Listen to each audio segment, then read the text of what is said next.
भेजा था वो आईसी इंजन का क्वेश्चन था। और सबसे पहले वो क्वेश्चन आपको बता देता हूँ। और क्वेश्चन में हमको दिया हुआ है कि ऑटो साइकिल है। तो ऑटो साइकिल क्या होती है? ऑटो साइकिल एक स्पार्क इग्निशन साइकिल है, पेट्रोल इंजन में यूज होती है और इसमें heat addition and heat rejection at constant volume होता है, जो कि हमें साइकिल में पीवी डायग्राम पे साइकिल में दिख रहा है।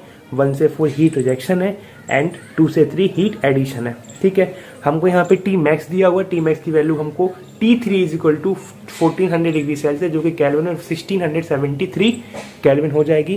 टी मिनिमम की वैल्यू जो कि T1 के बराबर है इज इक्वल टू 288 कैल्विन है। हमको हीट एडिशन दिया हुआ 800 किलो जूल दिया हुआ है और हमको गिवन है कि air as a standard fluid लिया है हमने। तो एयर का हमको बेसिकली हमको उसका आइडिया होना चाहिए कि उसकी गामा क्या होता है, उसका सीपी क्या होता है, उसका सीवी क्या होता है। तो गामा उसका 1.4 होता है। सीपी एंड सीवी मैं मानता हूँ आपको पता होगा, लेकिन फिर भी मैं आपको बता देता हूँ कि CP 1.001 kilojoule per KG kelvin होता है और सीवी जो होता है 0.718 किलोजूल अपॉन केजी पर केल्विन होता है। ये हम मान के चलें। और अगर हमें क्वेश्चन में सीपी और सीवी की वैल्यू अलग दी हुई है देन हमको गामा वहां से निकालना पड़ेगा और जो सीपी सीवी की वैल्यू दी हुई है हमको अपने कैलकुलेशन में उसको यूज करना पड़ेगा। ये बहुत ही इंपॉर्टेंट पॉइंट था जो मैं आपको बता दिया। तो अब हम क्वेश्चन को सॉल्व करते हैं। तो ये आपके सामने गिवन डाटा है, आप आराम से डाटा नोट कर लीजिए। Now we are going forward to solve the question. तो सबसे पहले हम T2 निकालने की कोशिश करेंगे। तो T2 कैसे निकालेंगे हम? तो T2 हम निकालेंगे that we all know that heat addition is equal to CV T3 minus T2। Okay, heat addition हमको दिया हुआ है 800 kilojoule, 800 kilojoule per KG. CV क्या हमारा 0.718, T3 हमें पता है विच इज 1673 इंटू T2।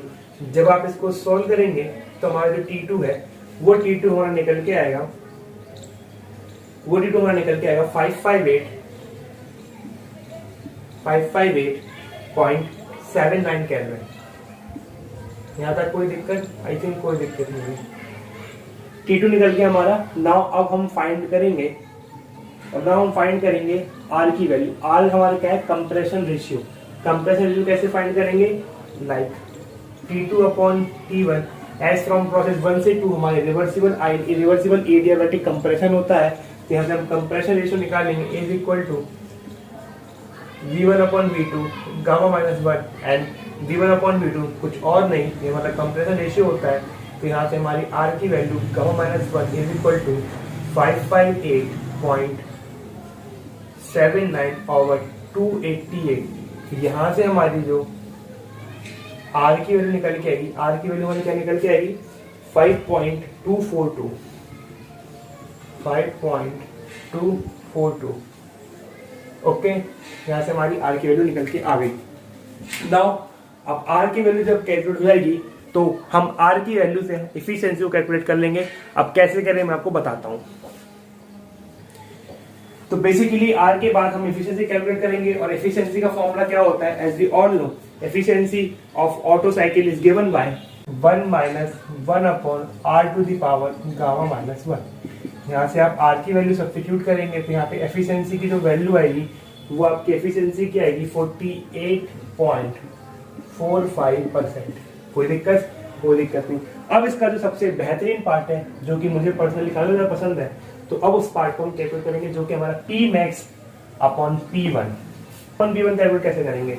तो हमको डायरेक्टली हमको इनलेट कंडीशन दी नहीं, हमको इनलेट कंडीशन में केवल 288 ऐसा केल्विन टेम्परेचर दिया हुआ है। अब हमको P1 निकालना है तो हम एक काम करेंगे, मुझे P3 ओवर P1 निकालना है। तो P3 और P1 निकालने के लिए सबसे पहले मैं P2 निकालूंगा और P2 निकालने के बाद मैं P1 अब P2 अपॉन P1 करूंगा एंड P3 अपॉन P2 करूंगा। कैसे करूंगा देखिए आप, क्योंकि हम सबको ये बात पता है कि P2 upon P1 gamma minus 1 upon gamma is equal to V1 upon V2 gamma minus 1। ये आप सभी को पता है कि ये कंडीशन कब लगती है? जब हमारे हमको गिवन है रिवर्सिबल गिवन है, आइडियल गिवन है और एडियाबैटिक गिवन है। जब हमारी 3 कंडीशन फुलफिल होंगी तब हम ये वाला फॉर्मूला यूज करेंगे। तो यहाँ पे देखो एयर एक आइडियल गैस है, रिवर्सिबल है क्योंकि रिवर्सिबल एडियाबैटिक कंप्रेशन है, और तीसरा ये एडियाबैटिक है। ठीक है, तीनों कंडीशन फुलफिल हो गई तो ये गामा माइनस 1 से गामा माइनस 1 जाएगा, और V1/V2 ये कुछ नहीं, ये कंप्रेशन रेशियो है, तो यहाँ से P2/P1 का रेशियो, R की वैल्यू कितनी है 5.242 की पावर गामा, क्योंकि गामा माइनस जाएगा तो गामा हो जाएगा, तो इसकी वैल्यू कितनी आ गई, P2/P1 की वैल्यू आ गई आपकी 10.169, 10.169, इक्वेशन नंबर 1। नाउ अब हम निकालेंगे P3/P2। अब P3/P2 कैसे निकालेंगे, एज वी ऑल नो कि 3 से 2 और प्रोसेस 2 से 3 कांस्टेंट वॉल्यूम होती है। ठीक है, तो from ideal gas equation P is equal to mRT, V constant है तो P is equal to mR over VT, यानी कि P is equal to KT, तो P is directly proportional to temperature. ठीक है, तो अगर मुझे टेम्परेचर का रेशियो मिल जाएगा तो मुझे प्रेशर का रेशियो मिल जाएगा, तो यहां से मैं डायरेक्टली निकाल सकता हूँ रिलेशन। कैसे, यहां से मैं निकाल सकता हूँ P3/P2 is equal to T3/T2। T3 कितना है 1673 ओवर 558.79, तो यहां से P3/P2 की वैल्यू क्या निकल के आ गई, P3/P2 की वैल्यू निकल गई 2.936, 2.93, equation number 2, P3/P2। Now after this P3/P2 निकल चुका है और P2/P1 भी निकल चुका है, इन दोनों इक्वेशन को मल्टीप्लाई करूंगा तो P3/P2 into P2/P1 is equal to 10.169 into 2.93 से इसको मल्टीप्लाई करेंगे तो आपका आंसर हो जाएगा 30.44, तो P3/P1। ये रहा आपका पूरे क्वेश्चन का सॉल्यूशन। ठीक है, तो इस वीडियो में यहीं तक करेंगे, और जो अब इसका एक एक्स्ट्रा क्वेश्चन है जो मैं आपको टेलीग्राम पे भी अपलोड कर देता हूँ अभी कभी, जिससे कि आपकी और ज्यादा प्रैक्टिस हो जाएगी इन ऑटो साइकिल। ओके, तो तब तक के लिए आप पढ़ते रहिए और ख्याल रखिए अपना,